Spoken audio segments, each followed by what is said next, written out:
আসসালামু আলাইকুম। ভারত পাকিস্তান যুদ্ধ নিয়ে একের পর এক নিউজ আপনাদের সামনে দিচ্ছি। কে কে বলছে যে ভাই সকালে যেটা বলছেন বিকালে কেন নিউজ বদলে যাচ্ছে? দেখেন, নিউজ আমি বদলাচ্ছি না। যুদ্ধের এই পরিস্থিতি, যুদ্ধ হবে নাকি হবে না, এটা নিয়ে প্রতি মুহূর্তেই কিন্তু আসলে পরিস্থিতির রূপরেখা বদলে যাচ্ছে। যখন যে আপডেটটা আসছে সেটা আপনাদের সামনে দেওয়ার চেষ্টা করছি। একদিকে সীমান্তে পাকিস্তানের এই প্রথমবারের মতন এত বড় সামরিক মহড়া, অপরদিকে ভারতকে কাবু করতে হলে শুধু এই মহড়া দিয়ে কাজে দিবে না, সেটা পাকিস্তানও ভালো করে জানে। আমি বরাবরই বলি, যদি ভারত পাকিস্তান যুদ্ধ হয় এককভাবে, পৃথিবীর কোনো দেশ এখানে কানেক্ট না হয়, তাহলে পাকিস্তান নির্ঘাত হারবে। কিন্তু বৈশ্বিক প্রেক্ষাপটে আমরা রাশিয়া ইউক্রেন যুদ্ধ থেকে যেটা দেখেছি সেটা হচ্ছে যে যুদ্ধটা আসলে এক দেশ আরেক দেশের সাথে কানেক্টেড হয় না।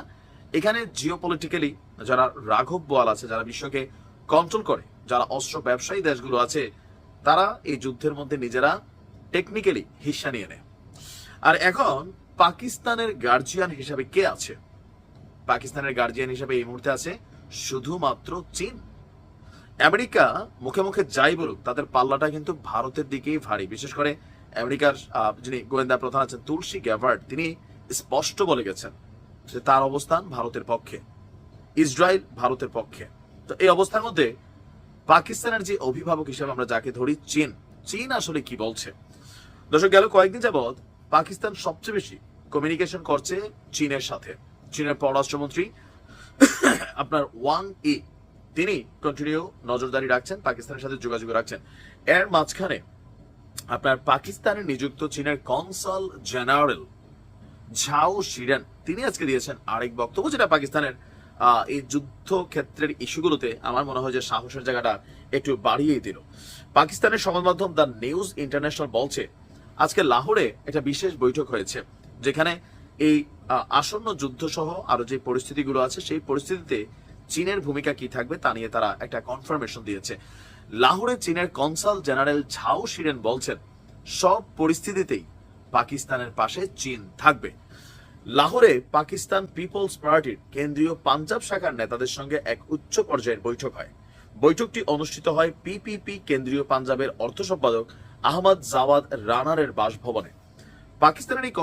চীনের এই কনসাল জেনারেল বলছেন চীনের সঙ্গে পাকিস্তানের সম্পর্ক কৌশলগত সহযোগিতা, অর্থনৈতিক উন্নয়ন, নিরাপত্তা অবকাঠামোতে দীর্ঘদিনের।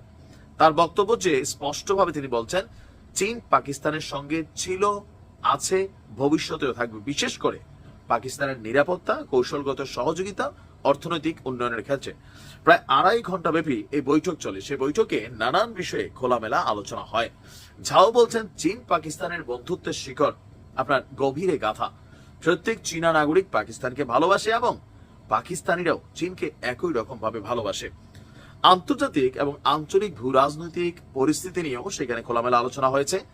আপনার চীন এবং পাকিস্তান দুপক্ষই সম্পর্ককে আরো শক্তিশালী করার এবং আঞ্চলিক স্থিতিশীলতা এবং সমৃদ্ধির জন্য বহুপাক্ষিক সহযোগিতা বাড়ানোর বিষয়েও একমত হয়েছে। একদম বৈঠকের শেষ দিকে চীন পাকিস্তান বন্ধুত্ব চির অটুট থাকবে বলে তিনি বলছেন পাকিস্তান শুধু প্রতিবেশী বা মিত্র নয়, চীনের কাছে একজন পরীক্ষিত বন্ধু। তার বক্তব্য পারস্পরিক শ্রদ্ধা, কৌশলগত সহযোগিতাই আমাদের ভিত্তি। আর এই মুহূর্তে যে কোনো সিচুয়েশনে যুদ্ধকালীন আপনার পাকিস্তান চীনের সাপোর্ট পাবে। এখন চীন আসলে কতটুকু ভূমিকা রাখবে আমার একটু সন্দেহ আছে, কারণ রাশিয়া ইউক্রেন যুদ্ধে চীনকে সরাসরি আমরা কখনো দেখি নাই যে কি বলা যায় রাশিয়ার পক্ষে অবস্থান নিতে, যেমনটা আপনি উত্তর কোরিয়াকে দেখেন বা ইরানকে দেখেন। কিন্তু চীন কৌশলগত ভাবে কেউ কেউ বলছেন পেছন থেকে পুতিনকে সাপোর্ট করছে। আবার জাতিসংঘে যে ইস্যুগুলো আছে সেখানে কিন্তু রাশিয়া চীন একজোট হয়ে কাজ করছে। এখন পাকিস্তানের বেলায় কি জাতিসংঘ বা ইন্টারন্যাশনাল ফোরামে কাজ করবে, নাকি ধরেন সামরিক ভাবেই সরাসরি মাঠে নামবে? আমার মনে হয় না সামরিকভাবে নামবে, তবে মেশিনারিজ দিতে পারে, এটা একটা বাস্তব দৃশ্য। ভালো থাকো।